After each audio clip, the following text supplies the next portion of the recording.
Bismillahirrahmanirrahim. Assalamualaikum warahmatullahi wabarakatuh. Alhamdulillahirrahmanirrahim. Senang sekali kita bisa hadir pada kesempatan bincang serambi kita kali ini. Nah, kita mulai ya. Kita akan invite Dr. Rosaria Indahnya.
Assalamualaikum. Assalamualaikum warahmatullahi wabarakatuh, Dok. Alhamdulillah. Apa kabar? Alhamdulillah baik, Dok. Dokter, bagaimana kabarnya? Baik, ini sama-sama merah nih kita. Iya, Dok. Kita mulai saja ya, Dok. Ya, boleh, silakan. Suara saya jelas, Dok? Jelas, jelas. Jelas ya. Uh, Assalamualaikum warahmatullahi wabarakatuh. Bismillahirrahmanirrahim. Alhamdulillah pemateri kita hari ini sudah bisa kita invite. Nah, kali ini kita kedatangan tamu istimewa nih, dosen saya. Selamat datang Dr. Rosaria Indah PhD. Terima kasih telah meluangkan waktu bersama kita kali ini. Dan saya perkenalkan sedikit, beliau adalah salah seorang dosen di Fakultas Kedokteran Universitas Syekh Kuala, dan beliau juga S1-nya di Fakultas Kedokteran Universitas Gadjah Mada, S2-nya di Universitas Maastricht Belanda, dan S3 di Universitas Australia. Nah, beliau sehari-hari juga ada kegiatan baru ya, Dok, Jurkam, juragan kambing. Itu gimana tuh, Dok, ceritanya tuh, Dok? Oh, itu hobi karena saya kan lahir di keluarga peternak ya. Jadi biasa punya hewan piaraan, ada di rumah nih ada ayam, ada burung puyuh, ada bebek, angsa gitu. Jadi ya kambing itu cuma salah satunya aja. Jadi Oh, eh, gitu. apalagi kita work from home ya, Rina. Jadi kalau nggak ada kegiatan kayaknya kurang produktif. Lama-lama sakit kan. Iya. Nah, Kenapa milihnya kambing? Kenapa nggak lembu, Dok? Kan Aceh itu identik dengan lembu. Kenapa nggak jurlem? ini ya pelatnya BL ya. Iya, Banyak kambing. iya bener, Dok. Saya Karena belum lebih pernah. besar ya. Mungkin karena lebih banyak umpannya, jadi memang harus apa namanya spesial ya kalau mau cari umpan yang untuk sapi itu. Jadi saya belum punya energi untuk itu karena masih harus ngajar. Iya bener. Oke, Dok. Sekarang kita lanjut ke Dok ya. Hari ini judul kita meniti harmoni di 7 tahun pertama pernikahan. Nah, kenapa pilihnya judul 7 tahun, Dok? Biasanya kan 5 tahun pertama, 5 tahun kedua, 5 tahun. Oh iya, itu pemilu ya. Pemilu ya, bener pemilu. Bener. Ya kalau di dalam apa dunia kita membimbing ya pernikahan, kebetulan saya kan eh, salah satu yang lainnya tuh konselor ya keluarga. Jadi eh, banyak menjodohkan orang dan dari perjodohan-perjodohan itu juga saya harus memelihara ya. Jadi ada layanan post service-nya, layanan pasca transaksi ya. Eh, dan ini kita lihat banyak sekali masalah-masalah pernikahan itu muncul pada 7 tahun pertama, 7 tahun kedua, dan 7 tahun ketiga. Nah, jadi dari pengalaman tersebut, ya, kalau di dalam dunia ini film ada yang namanya 7 years fix, ya, batal 7 tahun. Dulu yang main Marilyn Monroe. Jadi kalau itu juga berdasarkan pengalaman Mario, ya, bahwa setiap 7 tahun itu pernikahan akan mengalami waktu-waktu krisis. Oh gitu ya dok ya. Udah ada surveinya gitu ya dok. Dokter Irin udah berapa tahun? 7 dok, kebetulan sama 7. Pas ya. Iya, makanya saya kaget. Aduh, ini kok pas sekali gitu. Saya tahun ini 20, hampir 21. Wah, keren. Ini udah 7 tahun ketiga ya dok ya. Masya Allah. Di tahun ketiga, Iya, iya, iya. ya. Iya benar ya udah. Terus kan dok, jadi kan dari kita biar sistematis dari awal dok. Bagaimana sih persiapan awal tuh sebelum menikah? Apakah harus ada apa perjanjian pranikah atau apa persiapan yang harus kita lakukan atau apakah kita harus screening pernikahan, screening kesehatan seperti itu tuh gimana dok? Jadi kalau dari sisi persiapan pernikahan, tentu saja seperti Allah tuliskan firmankan ya di dalam Al-Quran, wa khairuz zadi taqwa, dan bekal terbaik ya dalam aktivitas di dunia ini semuanya. Jadi ketakwaan itu adalah persiapan yang paling penting. Jadi jangan sampai kita pernikahan ini mengganggu dalam tanda kutip ya, berpotensi mengganggu perjalanan kita yang lebih penting, yaitu perjalanan sebagai hamba Allah. Ya, pernikahan ini kan cuma salah satu peran ya. Salah satunya peran untuk beribadah kepada Allah juga, yaitu setengah dari din itu ada dari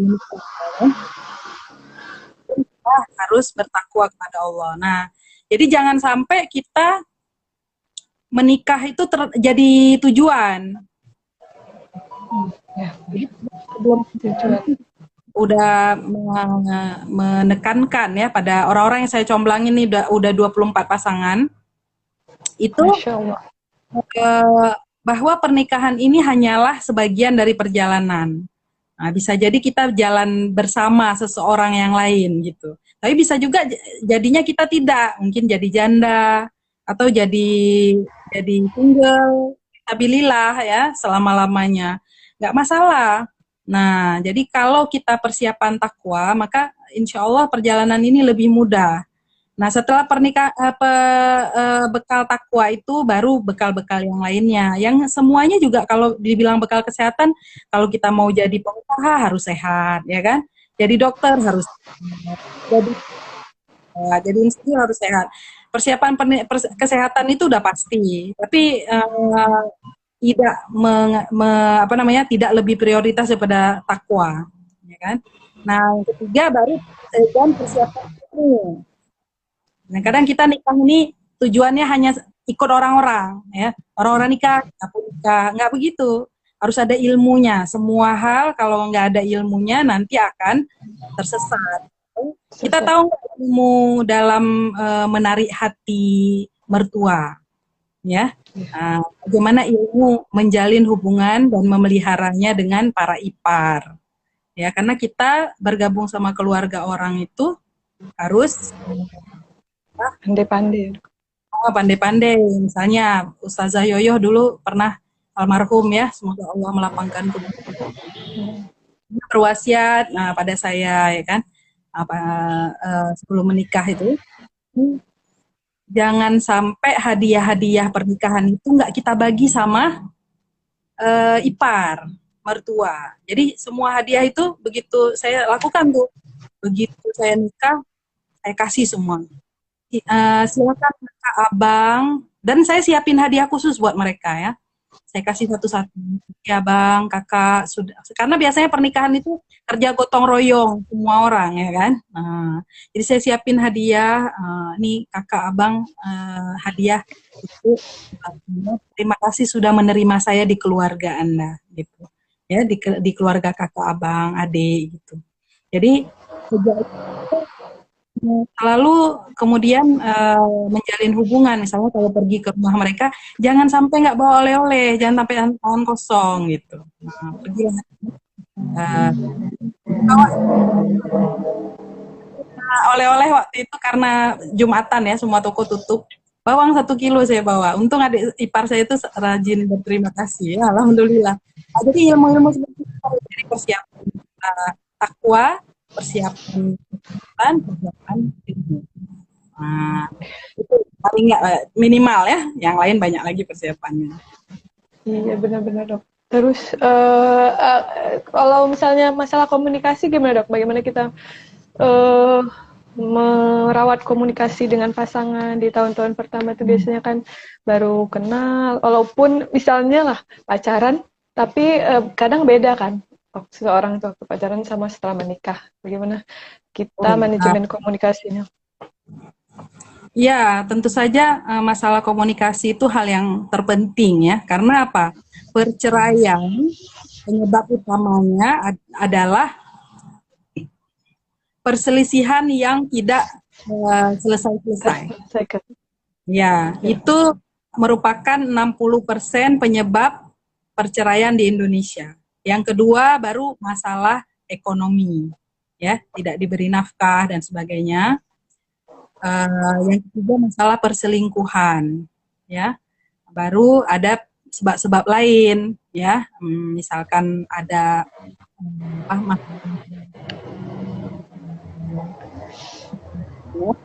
salah satu pasangannya cacat dan sebagainya, kecelakaan, nggak bisa menjalankan tugas. Nah, jadi yang pertama itu adalah perselisihan yang tidak berhenti. Makanya di sini komunikasi yang paling penting. Ya, untuk 7 tahun pertama kita harus tahu tantangannya bahwa banyak rumah tangga 7 tahun pertama itu.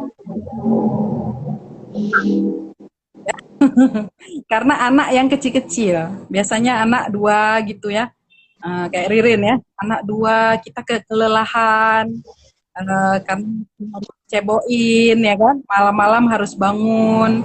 Akhirnya rumah tangga kita kalau ketemu kita cuma bicara soal anak. Kurang waktu berdua suami. Jadi bukan ngantar anak sekolah, jemput anak sekolah ya, ngurus rumah tangga itu membuat kita jemu dan lelah. Itulah yang harus kita pertimbangkan. Sehingga kalau komunikasi berkurang, pastilah akan masalah yang kecil jadi besar. Masalah yang besar jadi tidak terhingga. Ya kan? Iya, benar dong. Karena ya pastikan harus ada waktu berdua. Misalnya anak-anak sama mertua, itulah pentingnya kita baik hubungan sama mertua ya. Titip sebentar 1-2 jam, mama papa pergi berdua berbincang, ya kan? Atau paling enggak sehari itu sempatkan waktu minimal 5 atau sampai 15 menit untuk bicara sesuatu yang bukan masalah anak, ya, masalah gimana yang udah capek ya, sini aku pijitin, ya. Kalau aku suka di facial, kita facial dia kan, sambil pijit-pijit ininya, totok wajah. Nah, itulah pentingnya ilmu memijat bagi istri, ya kan? Bagi suami penting juga bisa biar pijit. Berarti tak harus belajar ilmu pijat. Bicara, ilmu komunikasi, tapi komunikasinya biasanya kan kalau lagi capek atau apa kan nggak mungkin, ya kan? Karena lelah nih masalahnya. Maka kita komunikasi lagi atau selagi yang enak gitu ya, makan bareng di restoran gitu dan sebagainya. Tadi kan itu dok, kalau punya anak tuh kan, tadi dokter bilang ada masalah biasanya waktu kecil-kecil. Nah jadi gimana caranya dok mengkomunikasikan sama suami supaya dia mau uh, berbagi tugas gitu dok, mau kan apa ya? Kan kalau apalagi ibu muda awal-awal itu punya anak rasanya tuh sangat menguras emosi, tenaga gitu dok. Kadang ada kan suami yang udah kita bilang cuman memang dia tipenya nggak bisa tuh nggak mau bantuin. Nah itu gimana dok? Dan dia mungkin nggak menyediain ART juga. Nah, itu gimana kita triknya dok? Iya. Nah, ini bukti bahwa menikah itu orang berproses juga dalam belajar, ya. Berproses dalam belajar, belajar dia dalam mengurus rumah tangganya. Maka kita harus ada gurunya, guru kalau belajar. Ya kan? Mana gurunya?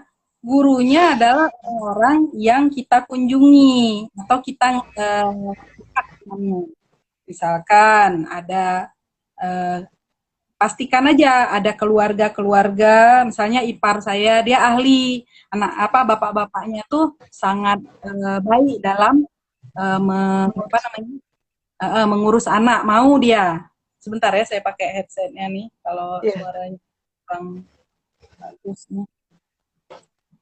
Ya, lagi hujan soalnya di sini, jadi agak Hujan. Iya dok.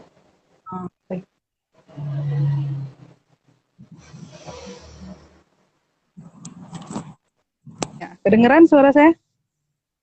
Dengar dok. Ya. Lebih bagus apa lebih jelek?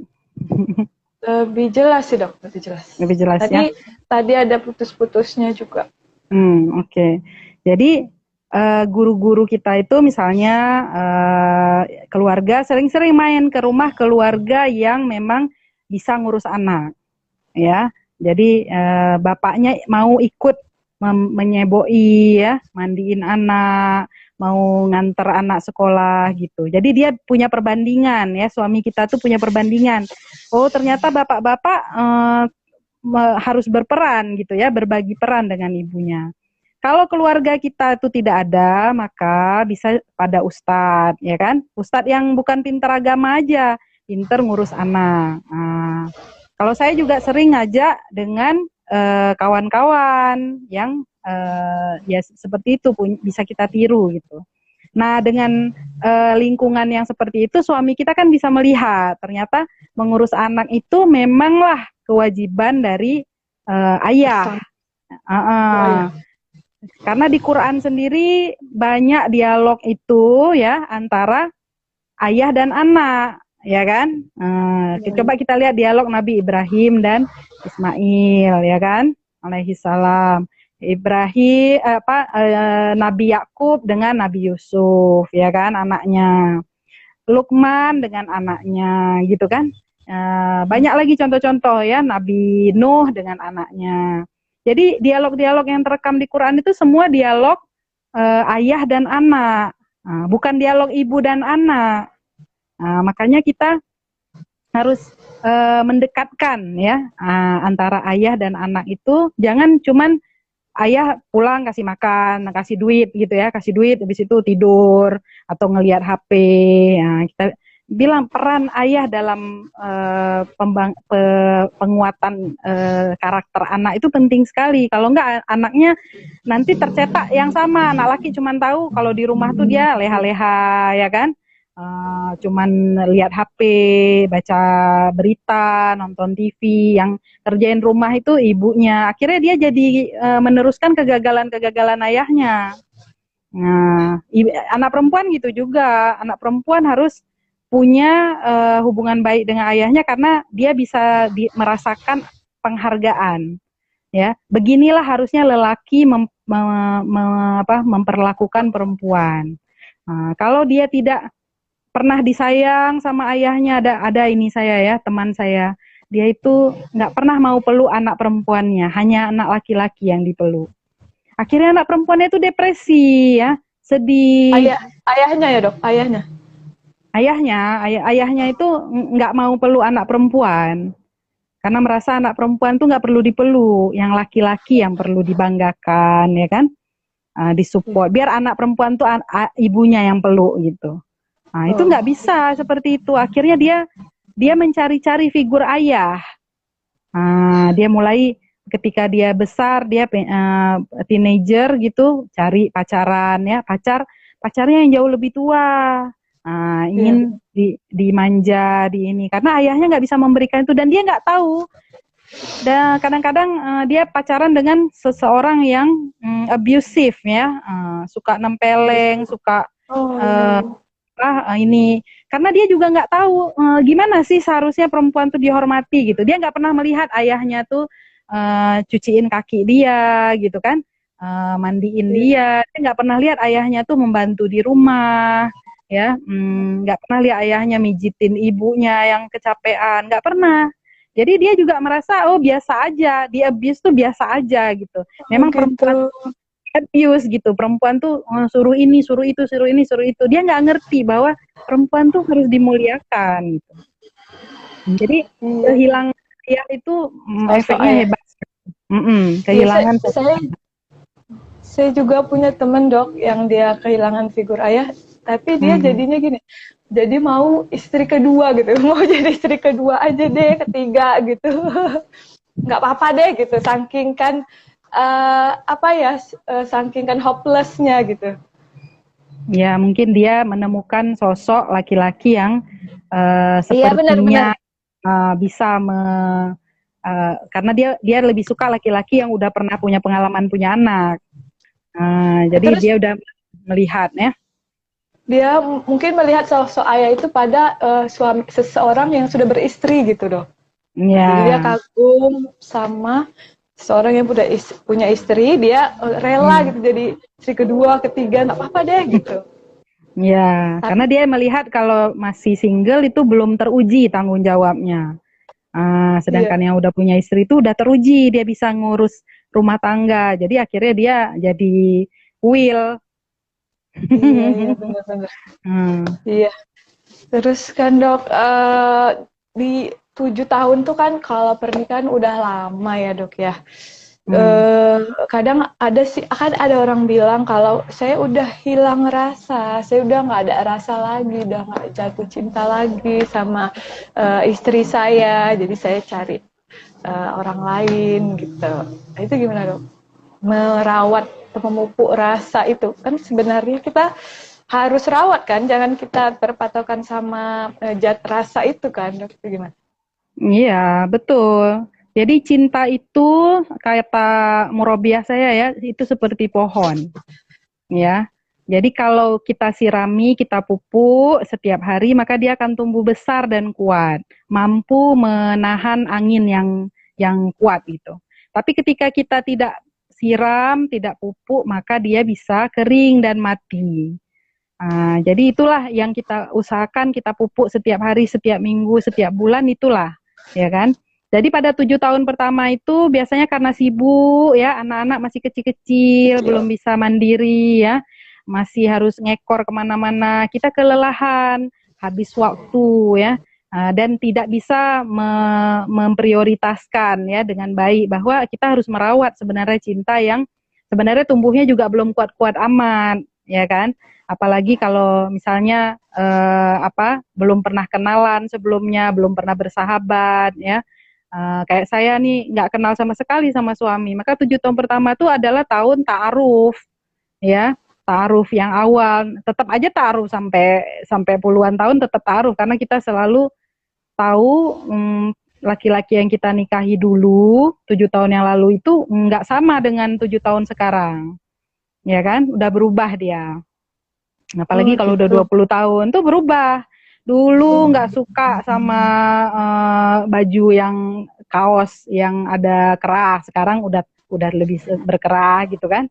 Dulu nggak suka dengan, iya kan, perkembangan kematangan diri dia. Dulu mungkin dia masih suka olahraga apa gitu yang heroik ya, tapi setelah badannya gemuk dia kan nggak bisa lagi, ya kan. Kemudian dia lebih suka tenis atau apa gitu yang kebapak-bapakan gitu kan. Dulu mungkin masih suka bulu tangkis, masih sanggup dia lompat. Lari Sekarang nggak lagi. sanggup lagi. Nah, jadi dia akan pilih yang lain dan dia dia punya circle teman yang beda juga. Kalau dulu belum belum punya mobil, masih motor, mungkin sukanya klub motor. Sekarang udah punya mobil ya klub mobil gitu kan. Beda. Makanan-makanan kesukaannya pun beda. Dia kan setiap orang tuh people change ya. Setiap orang tuh berubah. Jadi pasti kesukaannya berubah. Kalau kita tanya, "Abang kok nggak seperti dulu lagi?" Ya itu pertanyaan bodoh. Karena kita juga nggak seperti dulu lagi, ya kan? Circle teman kita juga beda sekarang. Nah, kok adik berubah ya jelas berubah lah. Ini anaknya udah 2 ya kan. Ada lagi bapak-bapak yang bilang sama saya, kok dulu kalau berhubungan sama istri saya dulu seperti jalan lorong sempit. Nah, sekarang udah kayak jalan tol katanya. Saya bilang anaknya berapa? Anaknya 4. Ya iya ya, jelas bapak yang bikin seperti itu. Saya bilang kan. 4 anak dalam 5 tahun ya jelas saja. Kelar. Dia pengen Cuman istrinya dia seperti dulu ya nggak mungkin. Iya. Bisa kalau dimodalin ya dok. Ya, saya bilang bapak kalau mau tuh pergi ke kirim istrinya ke body impression ya. Jadi nanti kasih 40 juta itu keluar jadi kayak mobil tuh full press body. Jadi boleh tapi ada rupa, ada harga. Iya, benar. Iya, benar-benar. Jadi ya wajar aja kalau misalnya kalau tidak punya persepsi seperti itu, maka ingin istrinya seperti dulu ya, energik. Dia harus ngaca juga dirinya seperti apa dan apa modalnya buat istri. Kalau istrinya nggak dikasih pengurus anak, berarti dia kan harusnya ikut membantu di rumah, ya kan? Kalau dia ingin istrinya seperti ini atau seperti itu, ya berarti harus ada usaha ke sana, nggak cuman saling menyalahkan ya. Istri juga kadang-kadang nyalahin suami, kok udah 7 tahun rumah kita gini-gini aja, kontraktor ya, satu tempat ke tempat lain ya kan, belum punya rumah sendiri. Coba lihat orang-orang, itu udah salah juga. Karena membandingkan orang, dibandingkan kadang-kadang nggak sama. Dia sudah nikah misalnya 20 tahun, wajar lah kalau dia punya rumah misalnya kan. Kalau dia nikah awalnya asetnya udah banyak, beda lah dengan kita yang aset nol gitu kan. Nggak bisa menikah tuh cuman kayak orang-orang KOO ya. Ya kadang itu yang kita lupakan dok. Kadang itu yang orang nggak pikirin. Dia cuman tahu hasilnya, tapi usahanya dia nggak lihat ke belakangnya gimana, ya kan dok? Apa ilmunya dia nggak tahu, ya kan? Itulah bekal ilmu kan penting untuk kita. Iya. Terus jadi harus kan, ikut seminar pernikahan, ya kan? Biar baca buku, ya dok, lihat ceramah. Iya, harus ada bekal. Jadi kayaknya anak-anak kita tuh harus dibekalin ya kan dok. Kadang kan kita tuh dulu waktu nikah cuma dikasih wejangan beberapa jam sebelum nikah atau berapa bulan sebelum nikah. Padahal dari awal sebaiknya kan dok, dari dia remaja, dari dia SMA, kuliah tuh harus ada bekal anak-anak kan dok. Jadi begitu dia menghadapin jenjang pernikahan, dia udah ada sesuatu. Ya, saya sering bilang sama anak-anak perempuan saya nih dan anak-anak yang lain yang murid-murid saya di pengajian ya, kan banyak pengajian sama saya. Itu selalu ada materi ke rumah tanggaan ya kan, namanya Ailiyah ya. Kalau kita ngaji kan ada tuh materinya. Jadi apa tujuan pernikahan itu pas usia 16-17 sudah kita kasih, supaya karena materi itu ngendapnya lama kan, jadi perlu bertahun dia paham. Kita kasih berseri gitu kan, bahwa gimana memanage pertengkaran ya, gimana memanage kesibukan, komunikasi. Karena apa? Kemampuan berkomunikasi itu dididik dari kecil. Gimana mendengarkan orang secara aktif, tidak memotong pembicaraan, ya kan? berusaha merespon dengan jangan dengan emosi gitu kan. Kalau laki-laki dan perempuan kan pola-pola komunikasinya agak beda ya, sesuai karakter. Nah, kalau kita misalnya Bang, tolong beliin garam, gula, terus ada gula merah, terus aqua 1 box. Kalau udah lebih dari 3 tuh pasti lupa, iya benar kan. Jadi kalau terus kita ngomongnya, Bang beli ini, beli ini, beli ini, beli itu, beli. Terus suami kita dia nggak nangkep apa intinya, tapi dia tangkap, kok marah-marah sih saya pulang gitu. Padahal kita nggak marah sama sekali, cuman kita bilang aja, saya mau belanja nggak bisa, ini koncel, yang satu tidur, satu bangun, nanti yang satu yang awal tidur bangun, yang ini tidur, gimana saya mau pergi gitu kan. Tapi nadanya tuh, Bang tolong beli ini, beli pampers, beli ini, beli itu. Suaminya nggak nangkep istrinya mau beli, yang ditangkap istrinya kalau pulang dia marah-marah. Jadi dia ngadu terus sama abang ipar kita, apa ini ya, istri saya kalau saya pulang tuh marah-marah. Gak disambut dengan senyuman, padahal di dalam hadis, mulailah dia bawa hadis, istri itu yang enak dipandang ya kan, yang menjaga marwah dia, kehormatan dia ya dan sebagainya. Istri saya itu tidak solehah ya, makanya saya udah nggak tahan lagi sama dia. Setiap kali pulang tuh marah-marah aja kerjanya. Padahal kita nggak ada marahnya, cuman suaranya emang tinggi ya, karena mungkin udah capek. Bang ini pampers habis, air mati, listrik nggak ada, ini udah habis voucher, ini suara nadanya nging di telinga dia nging gitu. Jadi tangkapannya begitu. Kok istri saya pulang malah wajahnya cemberut ya, marah-marah, anak-anak tuh nggak keurus, rumah berantakan. Saya kawin lagi aja deh Ustadz, ini istri saya kurang solehah, rasanya saya salah pilih istri, tolong Ustadz cariin lagi lah nomor 2. Ya itu kayak mana tuh dok, kalau kayak gitu kejadiannya dok, dia mau poligami gitu dok kan, dengan alasan sunnah lah apalah gitu gimana? Ya ungkapan poligami itu biasanya karena dia nggak paham bahwa kalau saya sering bicara soal itu ya sama suami, apa yang menyebabkan abang pengen poligami? Ya kamu ini gitu kan? Oh. Karena salahnya kita gitu. Harusnya poligami itu karena abang udah merasa bisa ngurus yang pertama, maka abang bisa mengurus yang kedua. Nah sekarang abang tanyalah sama saya, kira-kira abang bisa ngurus nggak? Gitu kan? Kalau nggak bisa ngurus yang pertama, nanti yang pertama hancur, yang kedua pun nanti insya Allah hancur juga. Kalau abang cari yang lebih seger, insya Allah dia layu juga nanti. Udah anak 2 layu juga dia. Nanti pilih lagi yang ketiga. Kalau abang pengen supaya tidak zina, misalnya dia jatuh cinta sama orang lain ya, nanti kalau dapat lagi orang lain lagi, dikawinin lagi. Nanti dapat yang keempat, lihat lagi, kawinin lagi. Oke, masih syar'i. Lah kalau ada orang kelima yang udah jatuh cinta, ganti sekretaris lagi, jatuh cinta lagi, apa terus dikawinin semua orang yang dia jatuh cinta, ya kan? Berarti yang salah tuh cintanya nggak pakai keranjang. Iya, ya, bener. Keranjang. Jatuh-jatuh melulu. Jadi bawa cinta tuh pakai tas atau pakai keranjang, jadi tidak jatuh-jatuh.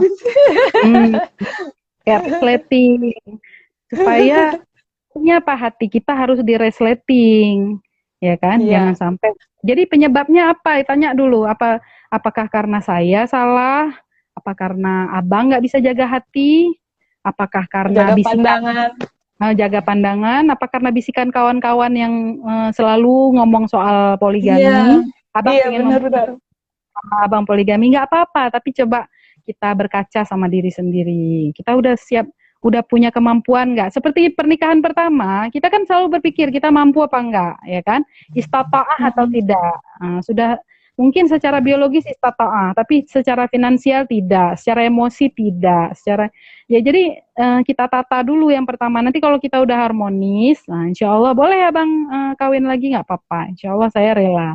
Tapi karena pas-pasan kayak gini ya, mohon izin lah saya kerja karena kayaknya kalau dua nggak sanggup, ya kan? Kebutuhan kita banyak di zaman yang seperti ini. Ya.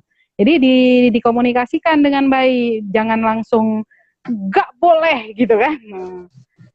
Itu biasanya cuman ekspresi dari ada masalah gitu ya, ada masalah terus dia bilang ya begini. Kecuali memang nggak ada masalah lagi, terus ekspresinya abang pengen nikah lagi. Orangnya udah ada belum? Nah, adik cariin lah, Ririn cariin lah buat abang. No, no. Ya, gitu, kadang-kadang gitu kan. Jadi tanya dulu penyebabnya apa, ada apa, dengan kepala dingin. Gitu. Dan sering-sering dibicarakan. Ya, kalau sering-sering itu kita insya Allah nggak gatal atau nggak iritasi lagi ya. Jadi ya, oh abang pengen nikah lagi kayak si itu gitu kan. Coba kita lihat dia mampu nggak? Oh dia udah mampu karena apa?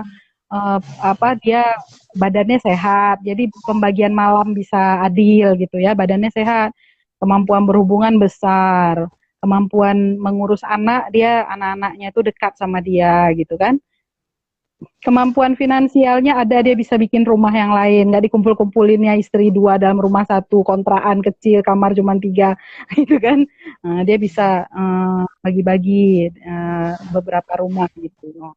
Oh dia bisa menyeimbangkan antara taking care of his family, his own family, jadi mama dia, bapak dia, ya adik-adiknya dia bisa urus. Kan ini udah urus 3 keluarga kan, keluarganya sendiri, keluarga bapak ibunya kandung, dan keluarga bapak ibu mertua, ya kan. Udah bisa ngurus 3 keluarga, Anda mau keluarga keempat, boleh, ya kan. Gitu. Tapi kalau abang memang ngurus keluarga kita bagus, tapi sama keluarga mama saya nggak pernah nggak banyak perhatian. Keluarganya sendiri juga nggak sempat. Padahal harus dikunjungi mamanya, harus dikunjungi kakak-kakaknya mungkin yang ada sakit, ya kan? Masalah finansial macam-macam, harus ngurus keluarganya sendiri, harus ngurus keluarga kita. Nah, jadi keluarga yang ditanggung sudah 3. Abang mau kalau udah oke, nggak apa-apa. Nanti ditanya soalnya amanahnya dari Allah kan. Allah akan menanyakan amanah ini sama abang gitu. Nah, saya membantu aja. Kalau perempuan nggak disuruh seperti itu. Cuman disuruh ngurus keluarga suaminya aja. Ya kan? Kita udah lepas dari keluarga kita sendiri. Tapi ya pada kenyataannya enggak. Kita masih harus nolong adik kita sekolah mungkin ya. Ada kekurangan finansial kakak abang kita harus ngurus. Nah, jadi kalau 3 keluarga ini beres nggak apa-apa. Nah, saya siap untuk ini, gitu ya Rin ya. Saya siap untuk itu bang. No. Karena masih perjalanan 7 tahun kan. Kalau perjalanan saya udah 20 tahun ini, saya pikir, oh kita udah settle. Boleh kalau udah ini, udah mampu ya. Oh iya, kalau saya dok ada perjanjian pranikah dok. Oh, apa perjanjian isinya? Itu salah satunya saya belum sanggup untuk dipoligami, gitu dok. Saya udah janji dari awal. Pinter, iya kalau kecuali saya yang suruh gitu kan? Enggak, enggak juga. Oke lah. Tadi kan kita bicara soal finansial ya dok ya. Jadi gimana tuh dok supaya mengatur finansialnya supaya bagus, supaya target-targetnya tercapai, paling nggak punya rumah gitu.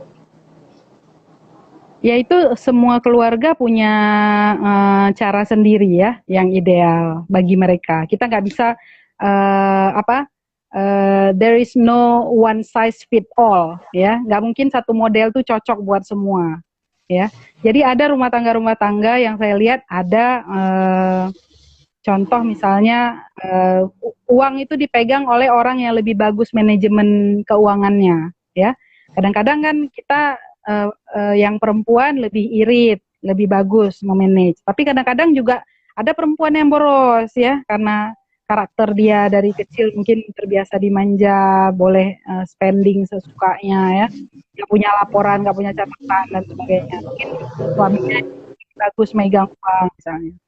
Kemudian ada lagi orang yang pakai joint account ya. Jadi dia masukkan satu rekening itu, uang-uang bersama tuh dimasukkan situ yang untuk belanja bersama. Jadi istrinya boleh pakai ATM ya kan, kemana spending, asal dibicarakan dulu mau spending apa gitu kan, kecuali yang belanja rutin, mau spendingnya apa, mau tabungan gimana ya, mau haji, mau beli rumah, beli mobil dan sebagainya. Jadi modelnya macam-macam. Nah, jangan harus kita dulu papa saya begini, jangan model turunan kayak gitu, belum tentu cocok. Atau misalnya, kita yang modern aja sekarang, kamu urusan listrik dan sebagainya, saya urusan dapur misalnya gitu kan. Ya dibicarakan, jangan sampai ada masalah tuh nggak dibicarakan sehingga makin lama makin membukit. Nanti meledak ya terakhir. Abang sih nggak pernah mau peduli, saya belanja begini begitu ya kan. Abang ini nggak ngerti listrik nih, padam kita begini begitu. Padahal dia nggak paham. Nah, kalau di rumah saya tuh siapa yang sempat ya, konsepnya adalah siapa yang sempat. Yang sempat bayar listrik, tapi dikasih tahu nih, ini saya udah bayar listrik gitu kan. Yang sempat bayar wifi, ya, yang sempat bayar air, bayar macam-macam, SPP anak, dibilangin. Kan kita sekarang media komunikasi bukan hanya harus nunggu di rumah kan, tapi bisa di dalam misalnya satu file ya, Excel. Ini loh pengeluaran rumah kita segini. Nah, jadi kita lihat berarti sebenarnya spendingnya tuh plus minus ya, atau gimana gitu. Nah, Bang, ini jangan lagi-lah, ini kita harus bayar tabungan untuk haji. Ya, misalnya anak kuliah nanti gimana? Kita harus ada asuransi pendidikan ya. Oh Bang, saya mau haji. Nah, ini kan daftarnya 20 tahun. Jadi kita spend sebentar save berapa misalnya ya. Sebulan itu 1 juta lah, biar kita nanti bisa dapat porsi haji dalam waktu setahun atau 2 tahun misalnya ya. Jadi kita bicarakan bersama apakah mau model A, model B, model C, nggak ada yang harus seperti ini gitu ya. Nggak, jangan memaksakan kehendak harus seperti satu rumah tangga model yang kita lihat gitu kan, rumah tangga ibu kita atau rumah tangga mertua atau rumah tangga kakak, jangan ya, bikinlah model ide. Kadang kan ada misalnya rumah tangga yang suaminya nih ada sakit misalnya ya, sehingga dia kerjanya tuh mungkin lebih banyak di rumah, nggak bisa pergi. Nah, habis itu istrinya yang pergi. Nah, akhirnya kan nanti ada perubahan ya di dalam pengelolaan keuangan rumah tangga. Kenapa? Karena suaminya lebih tahu masalah-masalah di rumah tangga itu apa gitu kan. Istrinya mungkin kurang tahu. Nggak ada yang model ideal, nggak ada yang ideal. Kayak yang ideal tuh kayak keluarganya Rasulullah, Aisyahnya di rumah aja dan bla bla bla. Loh, Rasulullah kan rumah tangganya bukan satu. Ada model Khadijah, ya kan? Yang pengusaha gitu kan, yang punya konglomerat, dia punya banyak jalur-jalur dagang gitu, ke Syam, internasional eksportir gitu.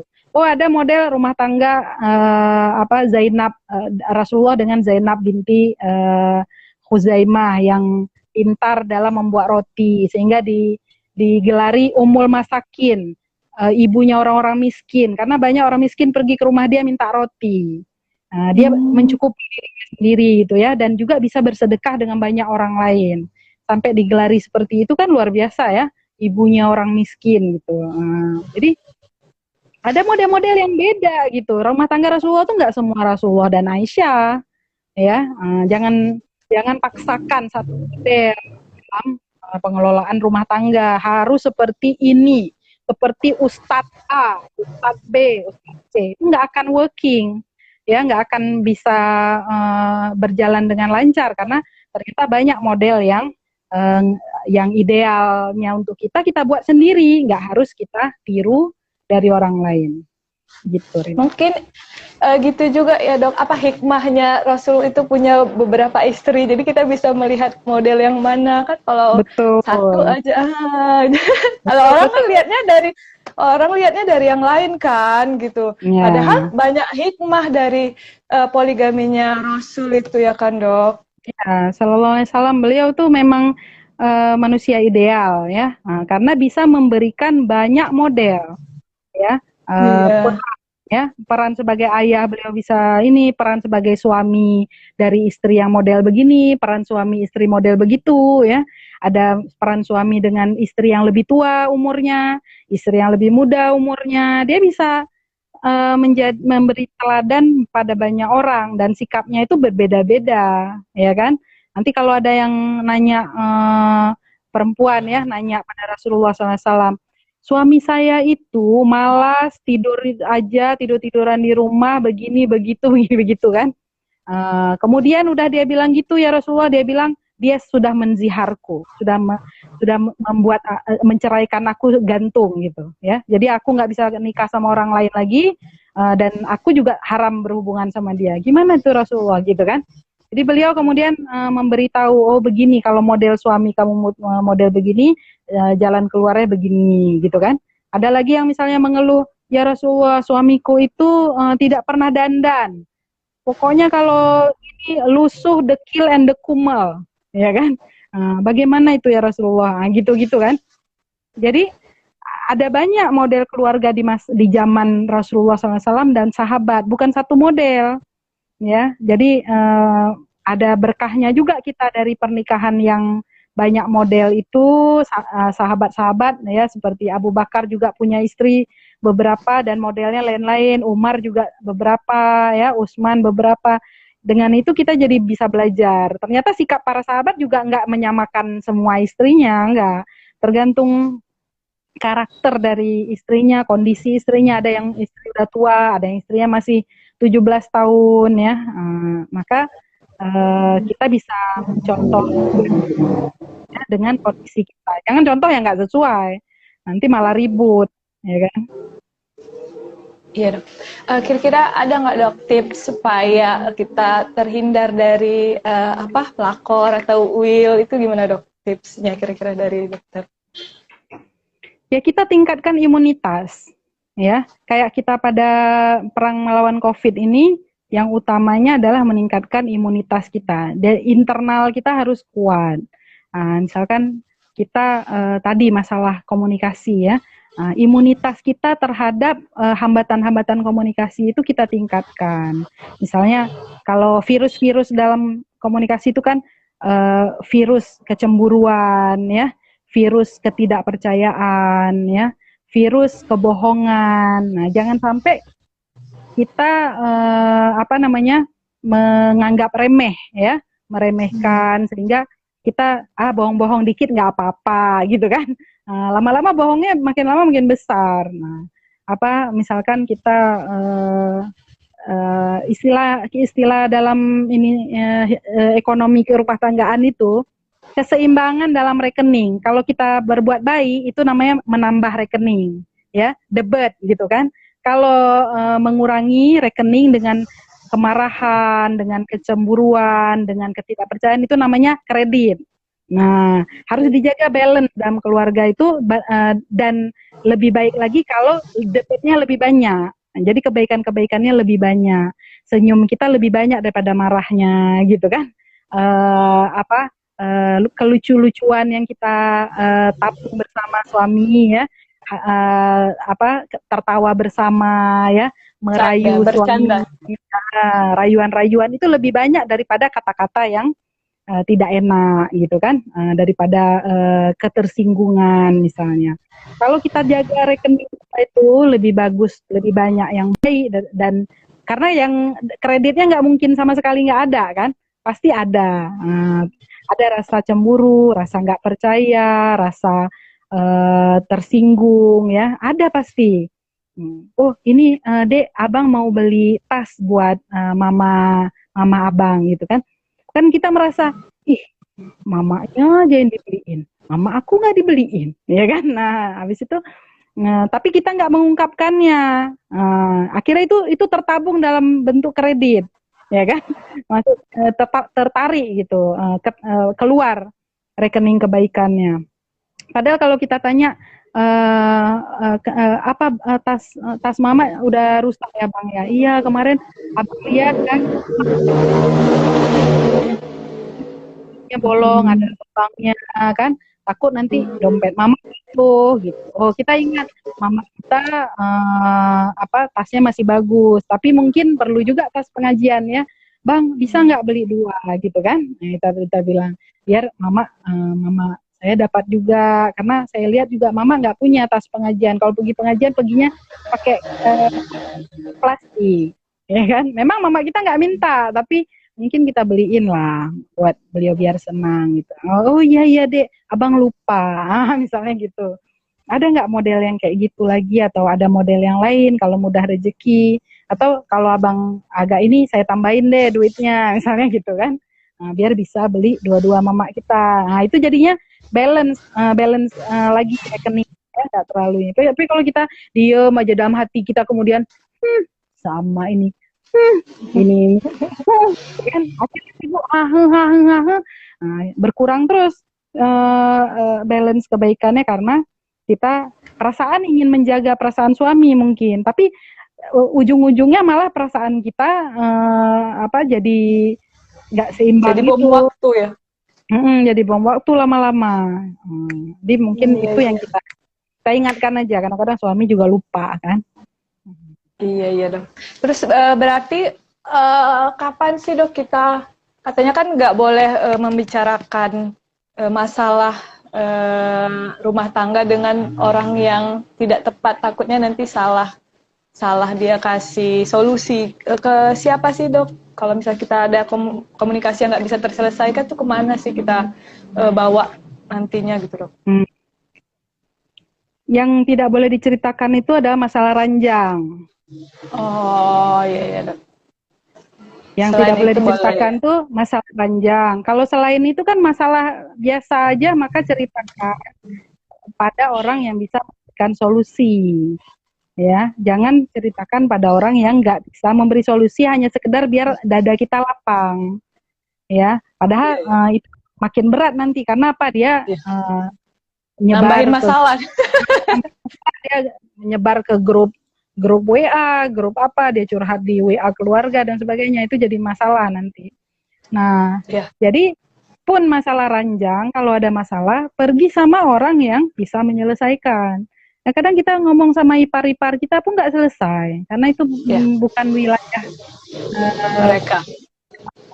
Jadi kalau kecuali memang dia ekspertisnya itu. Jadi carilah orang yang kira-kira bisa menyelesaikan dan tidak menambah lebar salahnya. Jadi teman-teman saya kadang yang itu sering curhat, misalnya ada yang curhat, ini suami saya nggak tahu cara pemanasan, misalnya ya, nggak ngerti gimana ini sehingga berhubungan seksual tuh sakit. Jadi dia ini kan kepada orang yang ini ya, saya bilang triknya begini mana gitu kan, saya bilang, dan saya nggak cerita sama orang lain, si ini ya, si A yang rambutnya sekian gitu ya, yang suka pakai jilbab merah, yang suka tinggalnya di Medan, saya nggak cerita itu kan. Paling saya sebut sebagai pelajaran kayak gini kan, pelajaran bagi orang lain tanpa menyebutkan identitas yang akhirnya bisa orang mengidentifikasi dia.